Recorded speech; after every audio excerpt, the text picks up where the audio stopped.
اور فقیہوں میں سے ایک نے ان کا مباحثہ سنا اور جان کر کہ اس نے انہیں خوب جواب دیا تو پاس آ کر اس سے پوچھا کہ سب سے پہلا حکم کون سا ہے؟ یسوع نے جواب دیا کہ پہلا یہ ہے، سن اے اسرائیل کہ خداوند ہمارا خدا ایک ہی خداوند ہے، پس تو خداوند اپنے خدا کو اپنے سارے دل اور اپنی ساری جان اور اپنی ساری عقل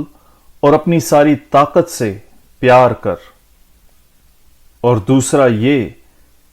کہ تو اپنے ہمسائے کو اپنی مانند پیار کر۔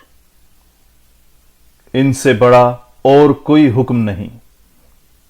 اور فقیہ نے اس سے کہا، کیا خوب اے استاد،